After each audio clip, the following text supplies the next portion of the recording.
Salut à tous, on se retrouve aujourd'hui pour une nouvelle vidéo de déballage et de présentation. Et aujourd'hui nous allons nous intéresser à une carte graphique.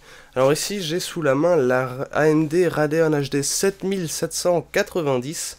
Ici nous avons le modèle de HIS en version IceQ X carré.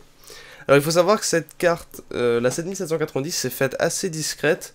Parce qu'en fait elle était venue concurrencer la 650 Ti Boost d'NVIDIA. Donc voilà, c'était juste à ce niveau-là. C'est les cartes graphiques qui sont aux alentours de 130 €, parfois un peu en dessous, parfois un peu au-dessus, mais voilà. Donc c'est la gamme de prix des cartes graphiques à 130 €. On va commencer un peu pour vous présenter cette carte par... je vais commencer un petit peu par les informations qui sont sur l'emballage.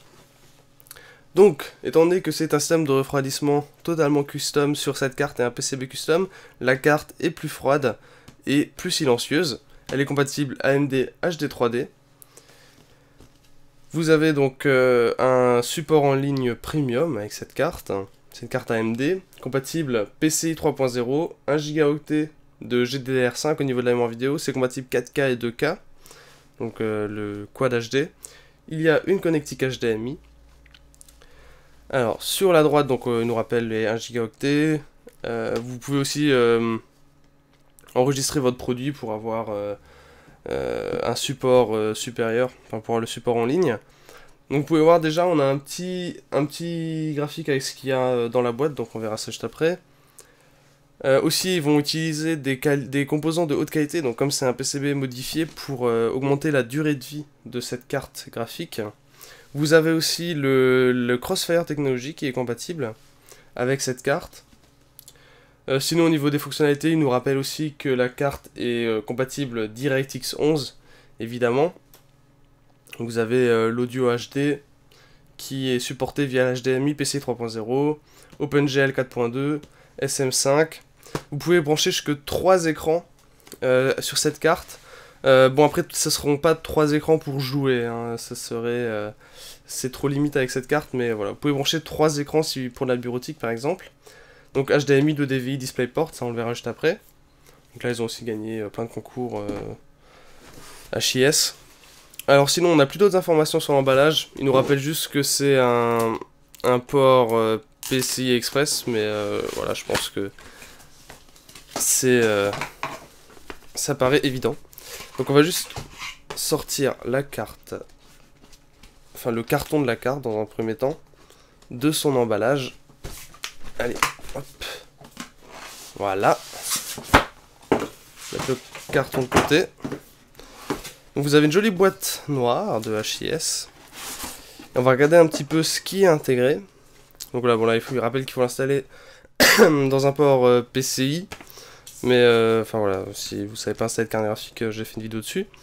Vous avez le guide de démarrage rapide avec à l'intérieur les drivers. Et le manuel avec l'autocollant. Donc c'est sympa qu'il y ait un autocollant. Je sais qu'il y a maintenant il y a pas mal de cartes où ils mettent pas vraiment d'autocollant, donc c'est un peu dommage. Vous avez un DVI vers VGA. Ça peut toujours être utile, ce genre de choses. Et on va pouvoir passer à la carte en elle-même. Voilà. Donc comme dit, ce modèle ici de HIS est overclocké. Je connais pas les fréquences exactes, je sais pas si c'était écrit, mais la carte est overclockée. Donc voilà déjà à quoi ressemble le dessus, on va dire, de cette carte HIS. Ça va être un système de refroidissement, comme on le retrouve beaucoup, avec 2 ventilateurs. Ici ça doit être des 60 ou 70 mm. C'est pas besoin de grands ventilateurs, parce que c'est un GPU qui ne chauffe pas énormément. Mais bon, vous avez quand même, on peut le voir derrière les ventilateurs, vous avez un assez long radiateur qui va permettre de refroidir ça. Vous avez, on peut voir les 3 heat pipes qui vont s'éloigner du GPU. Donc on les voit un peu à travers et on les voit aussi ici.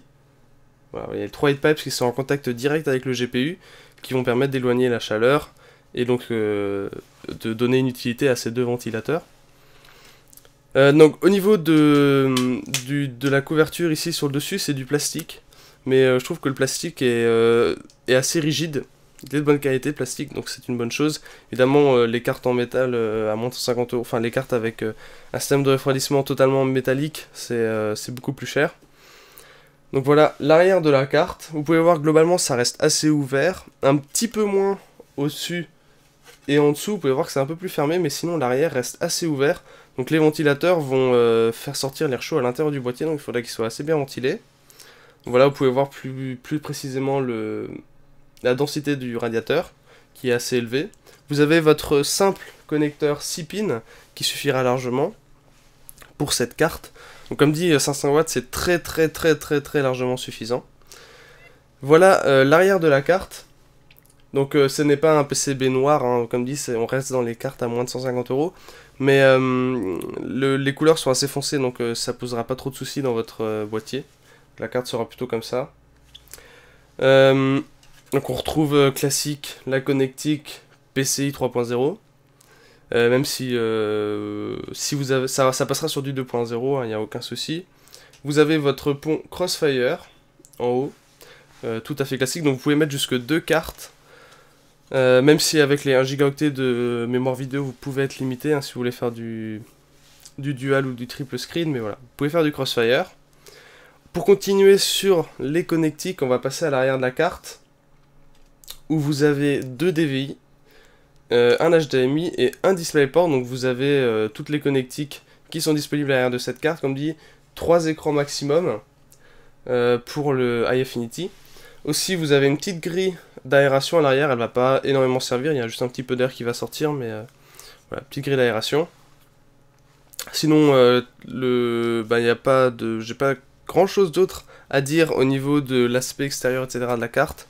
On peut voir qu'elle est juste, elle est pas renforcée, mais elle est quand même assez rigide cette petite carte. Donc il n'y a pas de souci à ce niveau-là. Donc je pense que on a tout vu au niveau de l'aspect extérieur. On va quand même un petit peu, pour replacer cette carte par rapport aux autres, regarder un petit peu les performances qu'on peut obtenir en jeu très rapidement. J'ai comparé cette carte à la 7850 2 Go de Vertex 3D. Alors j'ai, pour tester les performances en jeu, utilisé Battlefield 3, comme vous pouvez le voir en ultra avec anti-aliasing x4, le tout en 1080p. Alors évidemment la 7150 reste au-dessus avec 53 FPS en moyenne, contre 38 pour la 7790, mais il faut garder en tête que la 7790 est disponible à 40 € de moins que la 7150, donc elle se débrouille tout de même très bien, même pour les autres jeux. Je vous remercie d'avoir regardé cette vidéo, et n'hésitez pas à vous abonner à la chaîne pour être informé des vidéos à venir.